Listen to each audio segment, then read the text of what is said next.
Hello everybody, and welcome to National Science Week 2021. You're here watching STEM Alive for Kids with help from, of course, the Department of Education and the Peter Underwood Centre. Thank you, everyone. But most importantly, thanks to you. Thanks for tuning in again. We are now halfway through the exciting adventure of STEM Alive for Kids this week, and I hope you're ready for today because we have got a big one for you. Remember, throughout the episode, you can send in your questions and we'll answer them at the end of the episode. Don't forget, when you send in your questions, make sure you put in your name and your school throughout the episode.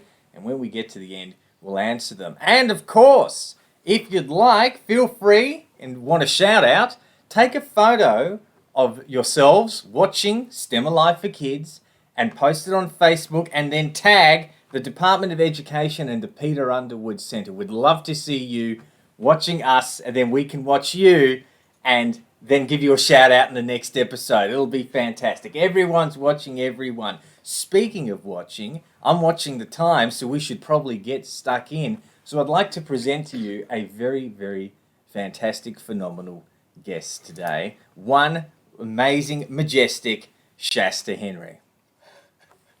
Hello, Shasta.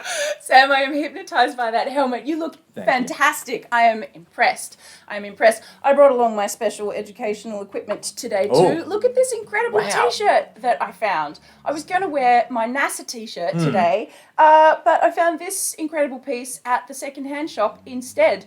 I am taking it to mean that, I can't force feed you and I can't force you to learn. But of course, I am here, I'm a scientist, I'm an entomologist, and so I've come to talk to the students on the broadcast today about my speciality, insects. If we bring up my first slide, I think you will find a good coordination between your helmet and I blend in, check that out. You can't even see me. Straight into the background. You got insect camouflage on, mate. So people can send me questions via my public Facebook page. Bye, Sam. Camouflaged. You can follow me on Instagram, or I put up tidbits of insect information as I research my way through Tasmania's invertebrate community. But the theme of National Science Week is food, different by design. And so today I'm tying together my subject and your subject, and we're talking about insects as food. So at this point in your life, you might have heard about insects as edible human food already, and that is very true. Here is the world map and the count of countries where people eat insects every day, just like bananas, just like rice, insects as well. And so to demystify that a little bit, I just want to describe what that might be like in some of those different countries. So in South America, or in Central America rather, in Mexico, you might have chapulines, which are a type of seasonal grasshopper. The rains come, the grasshoppers all come up out of the ground, and there are so many that it's really easy for people to gather them up.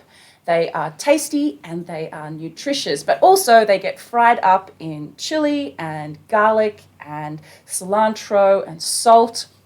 That sounds delicious as far as I'm concerned. I'm really looking forward to being able to travel and eat different foods again.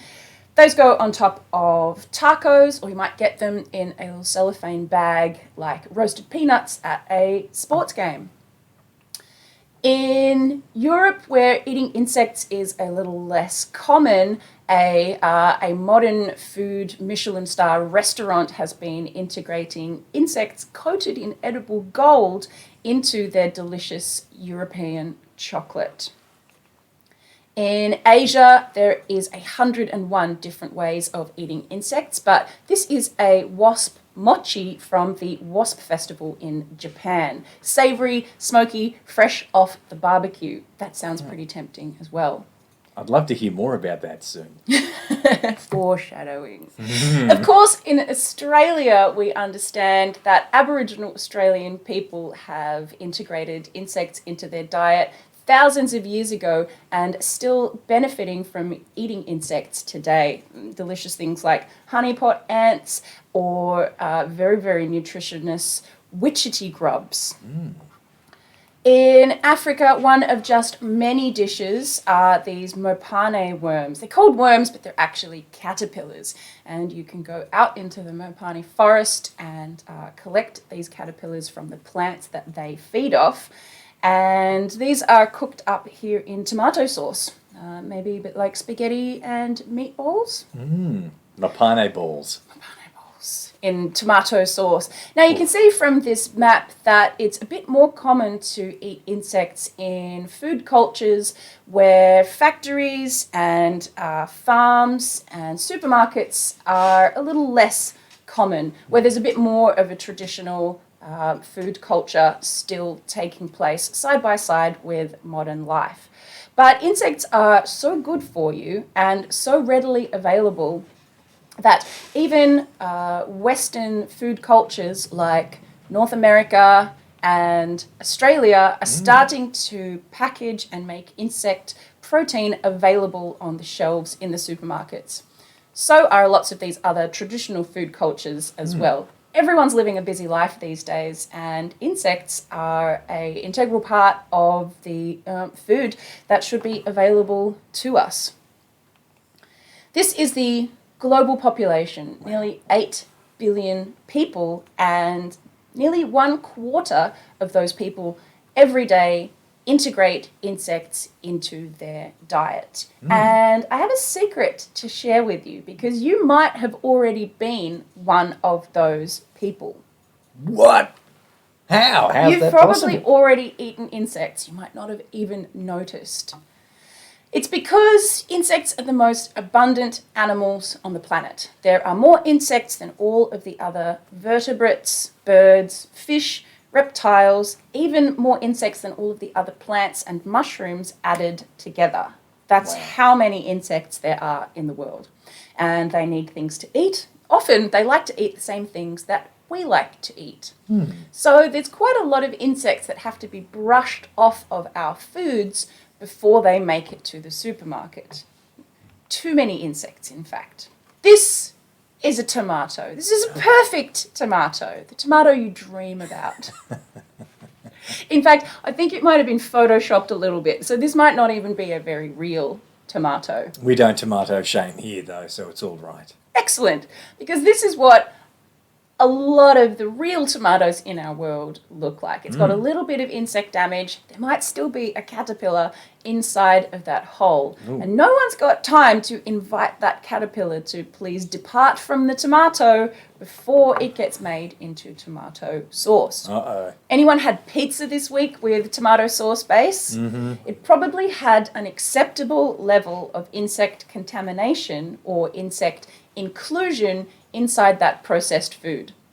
Because insects are healthy, normal inclusions in your diet, and so what does it matter if there's a little bit of insect added to your processed foods? Add some flavour. And some protein. They turn up in things like processed pasta, in peanut butter, they come in on the peanuts, they come in on the cacao beans before the chocolate gets made. In fact, there are so many insect fragments in the world that you've probably eaten about 500 grams of insect inclusions every year of your whole life. So, congratulations, you've already done it. You have eaten insects you didn't even notice. Can't be gross because you didn't even know it was happening. And in fact, to prove that eating insects, to prove without a shadow of a doubt that eating insects that have been responsibly sourced, have been packaged and prepared, especially for human consumption, Sam and I are going to eat an insect for you here in the studio. I've got some treats here on the down camera. So I was able to pick these up in a petrol station, in a gas station in America. They're sold as a bit of a novelty item, but they are the real deal. It's like a tiny packet of potato chips. These are salt and vinegar crickets. What else do I have here? Larvettes. These are mealworms, which are actually like caterpillars, but for beetles. So these would turn into beetles. But beetles have got a very hard, crunchy outside and not so good to eat. Okay. This is cricket powder, sometimes called cricket flour. It's like a protein powder, so it takes all the goodness of crickets and you can put it into baked products that you might make at home. You can get this in the supermarket in Australia. Wow. So Sam, should we put our money where our mouths are? I agree. I think we can put our bugs where our mouths are. Yeah. Let's make it happen. Yeah. So what's the flavour today? These are barbecue flavoured Ooh. larvettes. Ooh, very nice. And just in the same way that potato chips don't actually taste a whole lot like potato anymore, Why, thank you. I'll decant some into my hand here. these have a little bit of their original insect flavour, which is kind of nutty. Mealworms are a little bit cheesy, but they also largely taste like the flavouring that we put on the outside of them. Okay. They've been roasted, they're very dry and crispy. Almost like a barbecue Rice Krispie. Look at that. Can you see that, gang? Check that out. I mean, they taste kind of like barbecue rice puffs. Yeah. Really. Yeah. A bit. Actually, in all honesty, these aren't very good. It's worth keeping in mind that these have been on my shelf in my office as a novelty for a couple of years. And who only knows how long they were actually in the service station before I bought them. But if So- you get fresh ones, If you get fresh ones, absolutely. I've eaten a few different kinds of insects, and freshly cooked, properly prepared insects do taste genuinely really good. That's why so many people around the world eat them. First and foremost, because they taste good. they do. So if you do get the opportunity to taste an insect, it might taste a little different, but ask yourself, has it been prepared properly? Is it fresh? Or does it taste like cupboard? Not because the insects are bad, but because the packaging isn't so good. So keep that in mind when you have your opportunity to eat insects. But not the ones in your backyard, only the ones that are sourced, grown and produced Absolutely. reasonably. Just like you wouldn't bite a cow. No, you wouldn't just go out into your into a field and eat an unprepared cow. No, you would wait for it to come in a beef patty in a hamburger. And you do the same thing with insects. We're going to compare what would happen in your digestive system if you ate some insects, and you're not going to shove a whole beetle in your mouth. That sounds a bit spiky and gross. No, I'm going to make you a 100-gram juicy cricket patty in a burger, just the same as your beef burger. So you eat either of these, what are you going to get on the inside?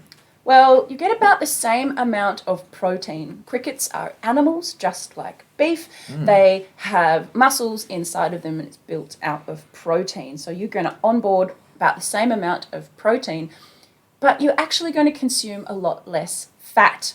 Fat is delicious, but it's also not very good for us. So insects are healthier on balance. If you've heard of amino acids, or maybe omega-3, 6 fatty acids, they come in foods like fish, and they are healthy fats that are good to have in our bodies. And insects have a very similar balance as eating fish. And now we get into the really good stuff. So you eat your cricket burger, you're going to have more calcium than the same amount of milk. Wow. You're going to get more iron than the same amount of spinach, and more fibre than the same amount of sweet peas. And in fact, the beef burger doesn't have any fibre in it at all. Fibre is very good for your digestion.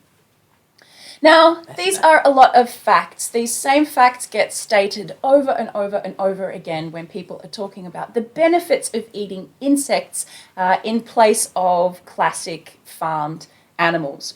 And I wanted to let you in on a little secret. This pictogram here, this infographic, is a great way of displaying information. This would have been a very boring sentence without these images here to illustrate the differences between insects and cows. But these don't actually explain to you any of the reasons why insects are so healthful and so ecologically friendly to farm. So you, my incredibly intelligent and astute audience, I'm going to let you into the behind the scenes of why these statistics get quoted over and over and over again. And we're going to look into some of the actual science as to why these things are true. So, starting with water, you can see in the little water droplet graphic the difference between how much water it takes to make 100 grams beef patty compared to 100 gram cricket patty. And the difference is really, really remarkable. 10 mils compared to 2,000 litres. Wow. And there's a few things at play here. The food that we feed crickets when we're farming them is wet. It's already got all of its water content left in it. You can feed crickets on vegetable scraps, the things that had too many worms in them and you didn't want to send them to the tomato factory. You can feed that into your cricket farm. So we're taking up waste, but it also has all of the water already in it. Whereas cows, when we're feeding them, especially on things like grain, that has to be dehydrated so that it won't rot in storage. So we have to add water back into the cow's diet so that they don't dehydrate while they are feeding. But there's another slightly more complex thing in play, and that is the way that these different groups of animals excrete nitrogen from their bodies. You see the word urea and it might think of urine, and that's what we're talking about. All bodies, all cellular metabolism creates nitrogenous waste, and you have to excrete that nitrogen out of your bodies. Fish do it with a chemical called ammonia. Ammonia is very, very strong, very reactive. It's the opposite of an acid. It's intensely basic, and just like an acid, it could burn your skin, irritate your eyes. But fish can excrete nitrogen like this because it goes straight out into the water around them and gets dissolved and diluted.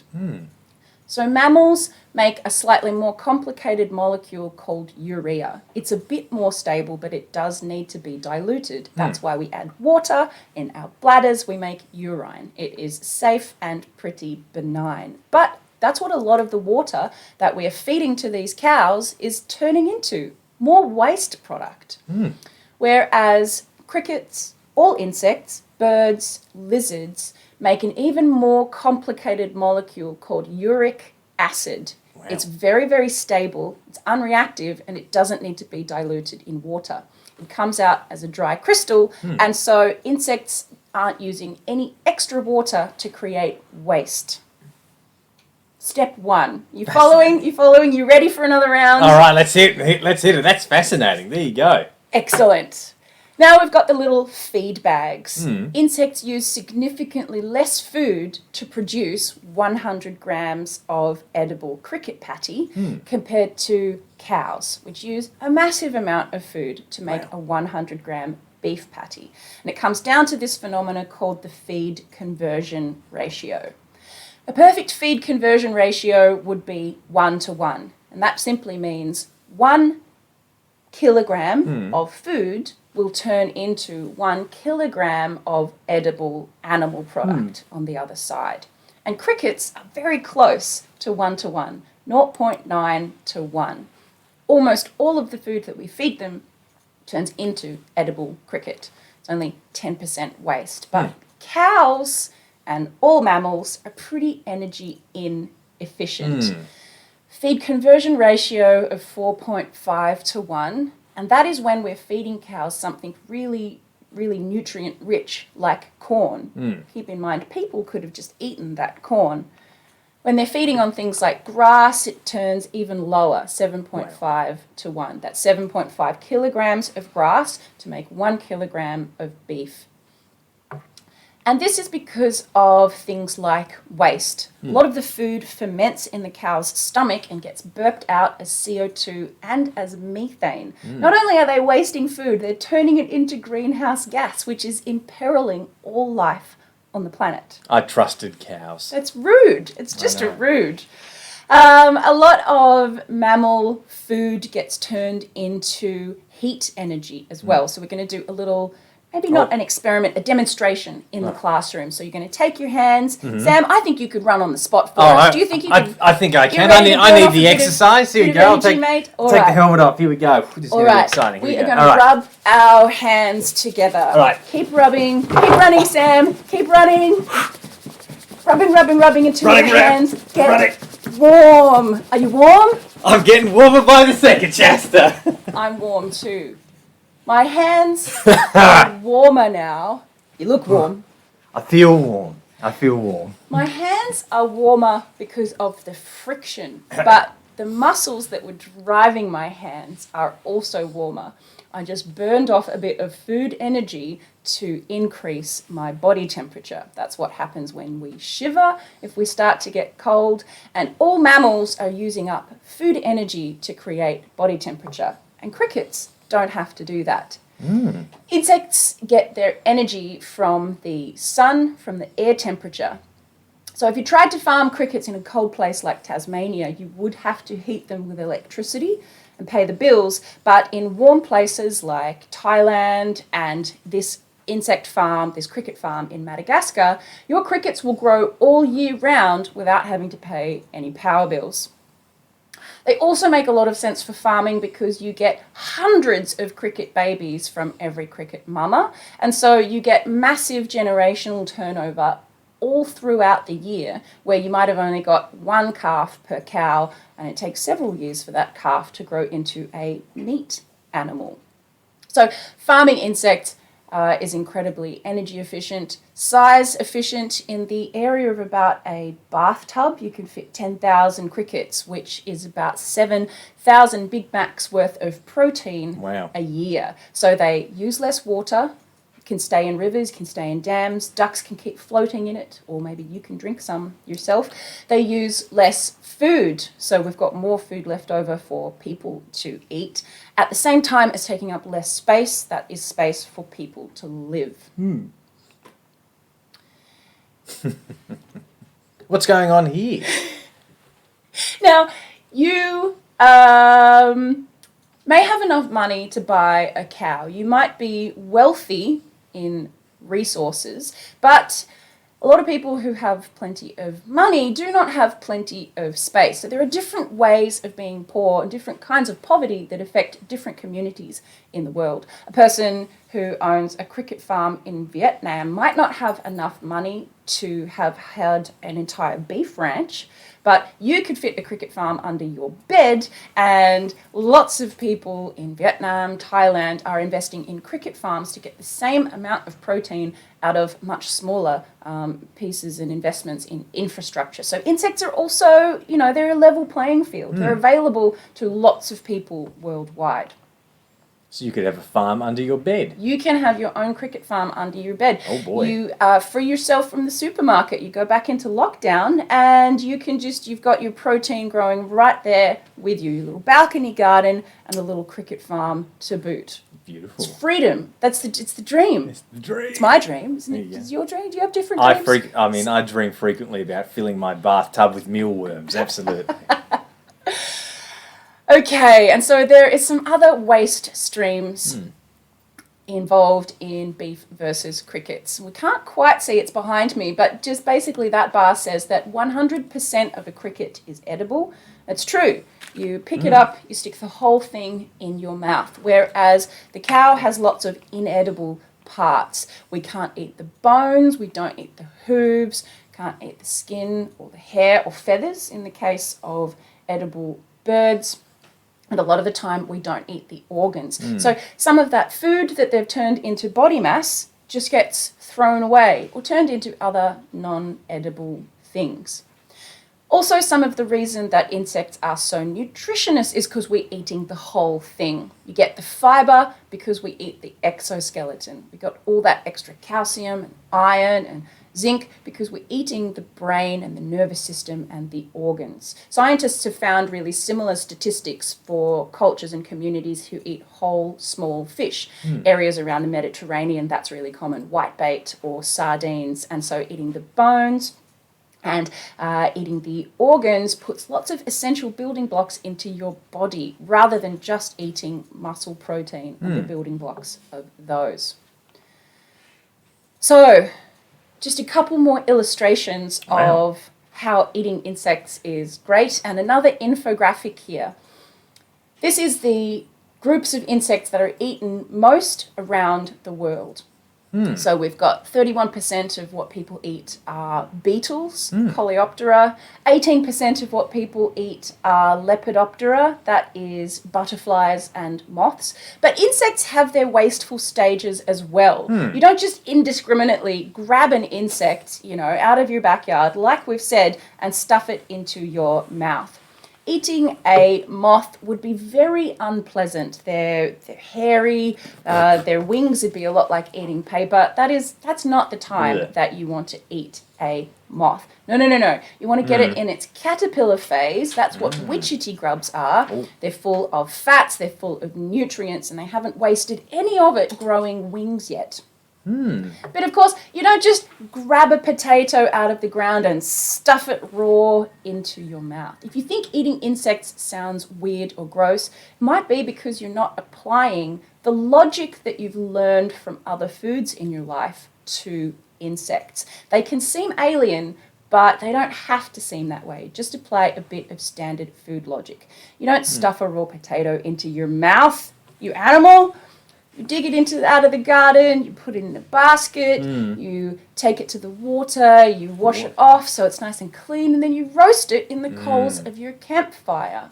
Now, of course, this is what Indigenous Australian people do with their witchetty grubs, and they have a delicious and nutritious meal. Witchetty grubs are so nutrient rich that 10 of them is enough food for an adult human for one whole day. Wow. Apparently, they taste like roasted cashews. So that all sounds good to me. So when's our trip to the witchetty grub, Shasta?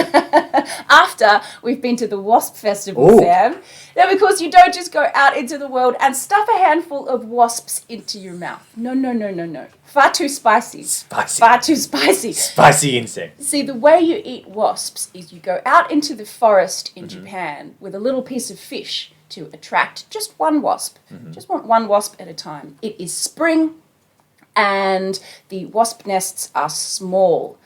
Tie a little tag, a little ribbon to a piece of fish so that you can follow this wasp back to its young nest, because you're going to dig it up and take it home. Okay. You're going to put it in your special wasp nest house. This one is a hollow log, because you're going to feed and cultivate this wasp nest, help it to grow large and strong all through the year.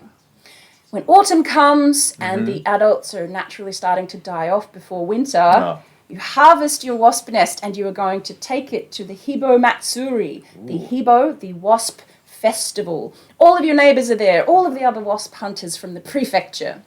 And a judge is going to weigh all of the wasp nests and crown a victor. Once that has happened, we can all finally take all of our hachinoko, our wasp larvae, soft and nutritious, out of the wasp combs, and then you mix them with sticky rice and soy sauce, and you have hot, delicious Hibo mochi, fresh off the barbecue at the Hibo Matsuri, the wasp festival. Wow. That is how you eat wasps. Mix them into a recipe just like all other kinds of foods that we're familiar with. And there are consequences for not being discretionary about the way you eat insects. Lots of animals don't have options about chewing their food or eliminating beetles. And so you can see from some of these animal scats, this quoll has pooed out whole bones, indigestible seeds, and you can see a shiny piece of insect exoskeleton in there. And on my right-hand side is not a currawong, I keep saying currawong, a magpie pellet. And you can see it's full of green, shiny pieces of invertebrate exoskeleton. And we're talking about poo because at the end of every conversation about food, of course, we come to the logical conclusion where that food goes afterwards. National Science Week and its theme of food has created a food experiment for you to do in the classroom using acids and enzymes. You're going to make some poo. I have a suggestion which isn't in the instructions that you're about to watch, but if you have access to some dead insects, maybe in a dusty corner of your classroom somewhere, you could add them to your experiment and see which body parts dissolve and get absorbed into the body and which insect body parts are indigestible. We saw like that shiny beetle carapace, and if you might be able to identify some insect parts at the end of your experiment. So we're going to watch that now. Don't forget to send in some questions and Sam and I will answer them at the end of the presentation.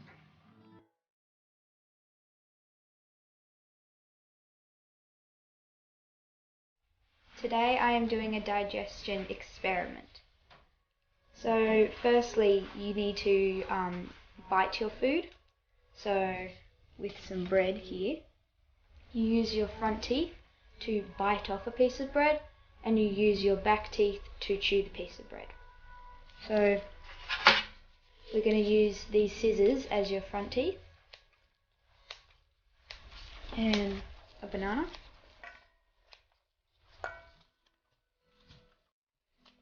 A few prawns for protein, and a bit of cheese for protein, and fat. And now this is going to act as one of our back teeth or our molars. This is like our back teeth chewing our food. You might also have a glass of water. So now I have finished mashing up the food, and so I'm going to use this pipe to represent the esophagus and a plastic bag as the stomach.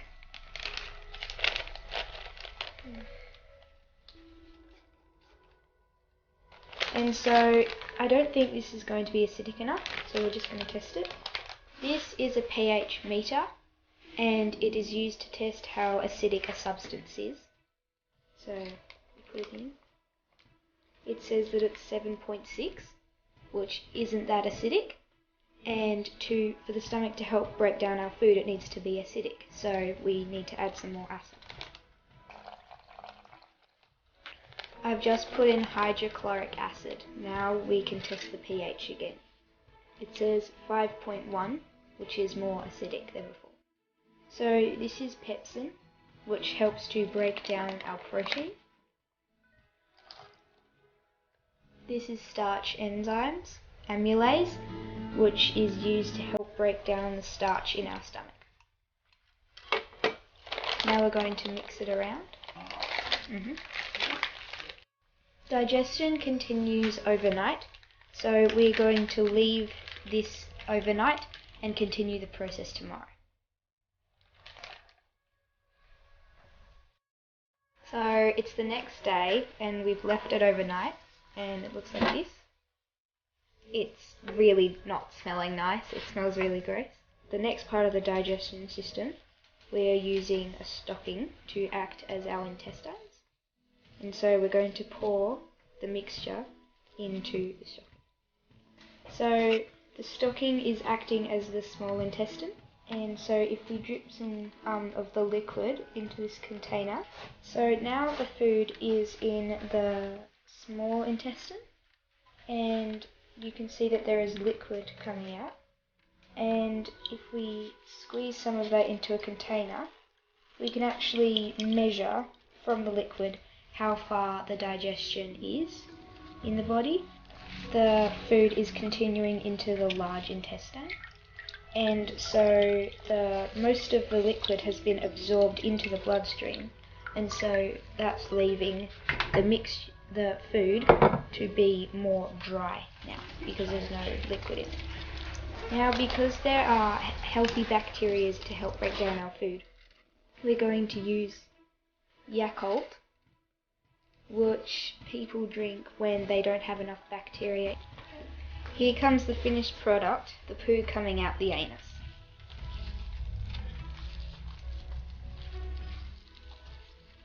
Here is the poo.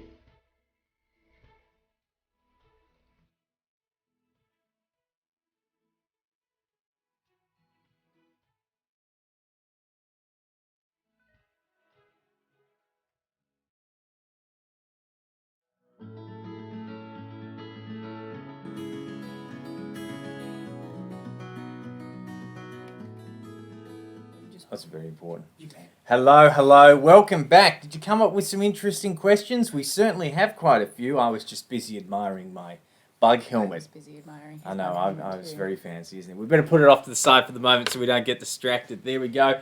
I'd just quickly like to give a few shout-outs to Miss McNammy's Moona Primary. Thank you, Miss McNammy, for this wonderful cool. picture.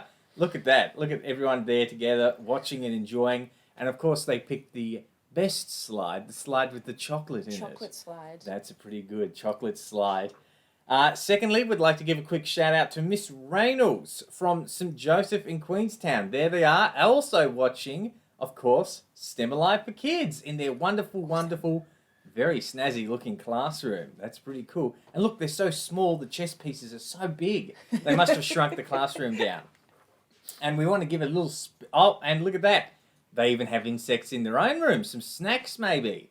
Maybe you can get your local canteen to start stocking them. I think that would be a very cool idea. But, of course, we'd also like to give a special mention up to Charlie. Yes, to you, Charlie, for all your fantastic questions that you've been sending in. So we've been very interested in all of those. So thank you, Charlie. Thank you, Miss McNamee, and, of course, Miss Reynolds' classes. So, Shasta. Do we have any questions? Oh, I think we do. Because I've got answers. Let's do it. Well, let's get cracking, shall we? So, the first question off the bat here is, I believe this is from Maribel in Moona, Moona Primary, which is, why are ants different colours? Or why are some insects different colours? What's the reason? Is it because of their food? Is it because they get adapted? Is it because they have different flavours, like jelly beans? Yes. Black ants taste like aniseed, and green ants taste like apple. Hey, honey ants taste like honey, Honey so, ants do taste you know, like honey, they're and gold are, colour. and they are honey coloured. Ants do have a bunch of different flavours, but ants do also have a bunch of different colours. Oftentimes, insects will be different colours because they live in different ways. A lot of the ants that live underground are very dark, very black, because if you're living in the darkness, or if you only come out at night, like cockroaches and crickets, then nothing can see you. And so communicating with colour is a bit of a waste of energy. And as things are evolving, things that waste energy are less competitive. They're not likely to make it into the ecosystem. So insects are different colours because they live in different ways. Green ants that live in trees in northern Australia are brightly green. They are moving around during the day when animals can see them and can see in colour, and so they are using their colour to camouflage with their environment. Hopefully, that is part of the answer to your question. There you go. So the insects are adaptive to not only their environment, but also how they actually live. If they come out at night, they don't need to do anything, and they might taste like aniseed or blackcurrant or something like that. You've really captured the essence of the question and the Oh, answer. it's very important. It's very important. Now, we have a great one from Ben here, which is, are there any ethical concerns with having 10,000 crickets in a bathtub? Specifically 10,000. Very important. Well, no, he's been listening to the talk. Absolutely. I didn't go into it, but yes, there are ethical concerns with the way that we interact with the other living things on the planet, especially the things that we take in and are farming in those intense conditions. It's not how crickets would normally live. There's a few things at play. Insects do not appear to have the neurology, the brain or the nervous system to experience pain or distress in the same way that humans or cows or pigs could. So they can live in what sounds like a very intense environment, but even 10,000 crickets in one of those large tubs are less crowded than you might imagine.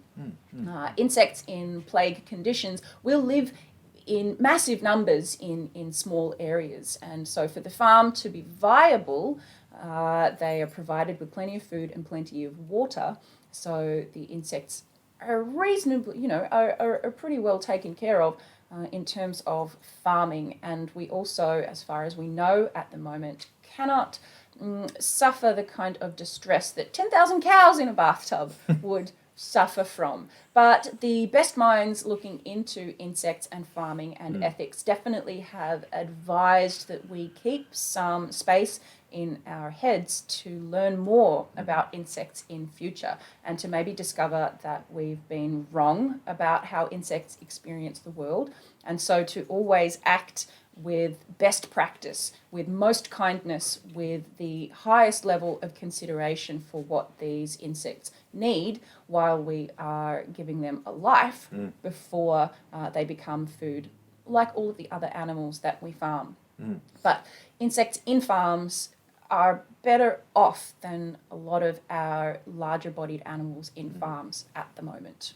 I suppose I've never seen a cow hive or, you know, a pig nest where they've all just been stacked one on top of the other. Like a termite mound, they are living mandible by thorax, crammed all together, crawling over one another. So, yes, of course, they should absolutely have some space, but to my mode of thinking, I guess, is it's a different thing. They're used to living quite naturally in a certain particular way. Not, of course, that we want to keep cramming as many in. You know, we'd love to have free-range crickets. It's very important.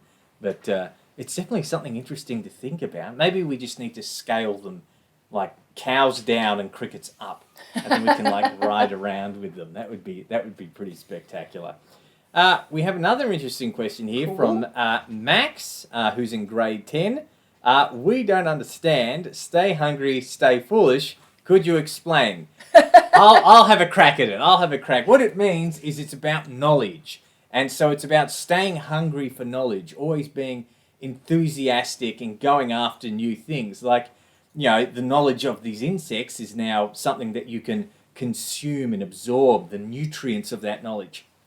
And staying foolish means staying positive and staying always curious. Because if you knew everything all the time, then you wouldn't stay hungry. You wouldn't be looking for new things to learn. You just sit there grumbling all the time, basically, because you already know anything anyway. So that's what I think it means. That is a great take, Sam, and a totally different one to what I thought it meant. I was thinking, like I said at the start, you know, I can't force you to eat. I can't force you to learn. If you are willing to stay hungry, if you're not willing to eat either food, yes, or information, then you are also going to stay foolish. You're going to be less smart than if you were willing to eat all of this information.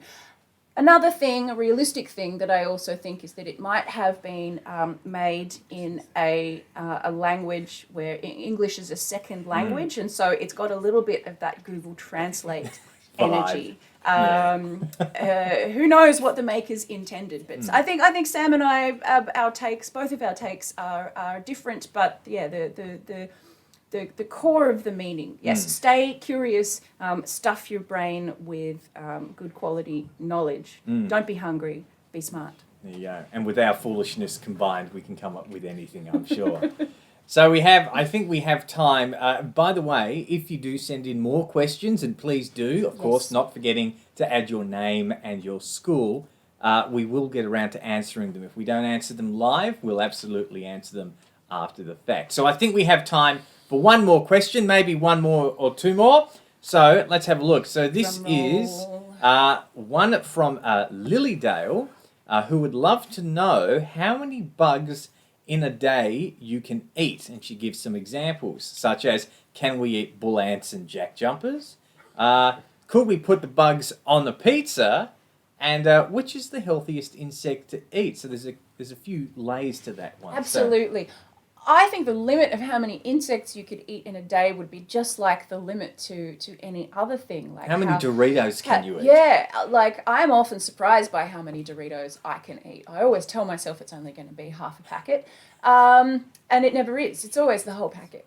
So the limit to the number of insects you can eat in a day would be very similar to any other kind of food. When do you get full?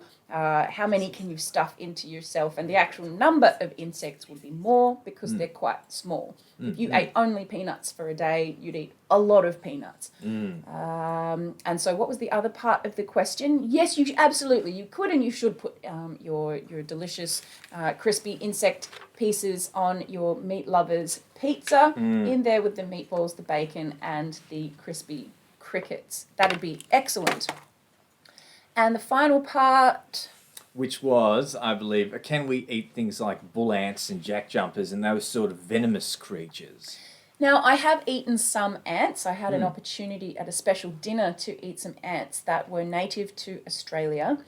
And they were zesty, kind of lemony, because some ants have stingers and some ants use an acid as a deterrent from being eaten. And so those ants are actually flavored just like lemons and salt and vinegar chips are with that acid, and it's quite tasty and palatable. So I think you probably can eat stinging ants as well once they've been cooked. The protein, which is their venom, would break down. I haven't seen it done. I don't know for certain, but that is my scientific mind thinking of the things that I do know and turning it into part of your answer. Basically, tangy ant chips at some point, potentially. Yes. Just being like, there's going to be like people who eat really spicy chili. There's going to be someone out there who's like, and it stings on the way down. That means it's fantastic. It's very spicy, huh? Spicy.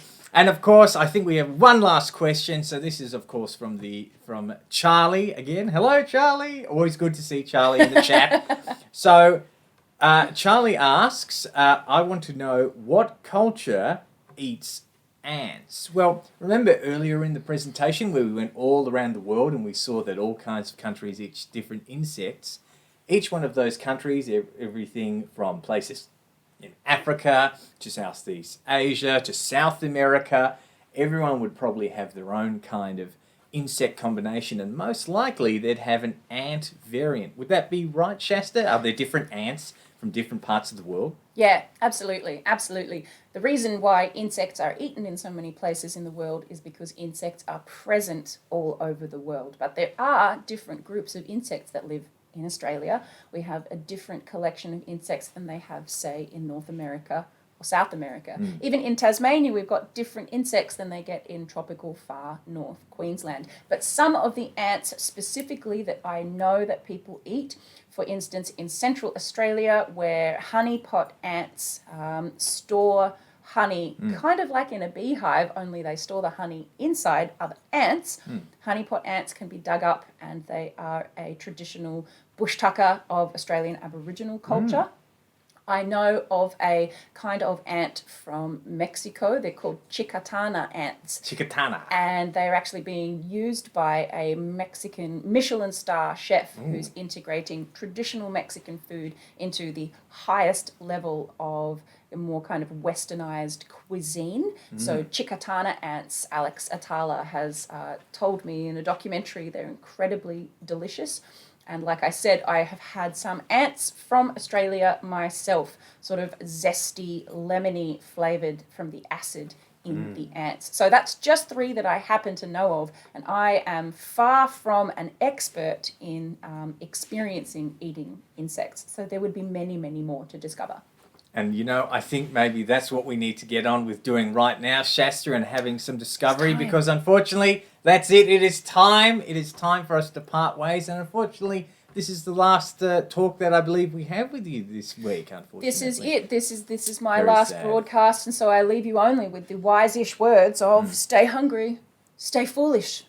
Shasta, thank you so much. Thank you for making sure we all stay hungry and foolish. And of course, thank you all as well. Thank you all for joining us as well on National Science Week 2021 for STEM Alive for Kids, of course brought to you by the Department of Education and the Peter Underwood Centre. Don't forget to tag both of them on Facebook when you have your photo.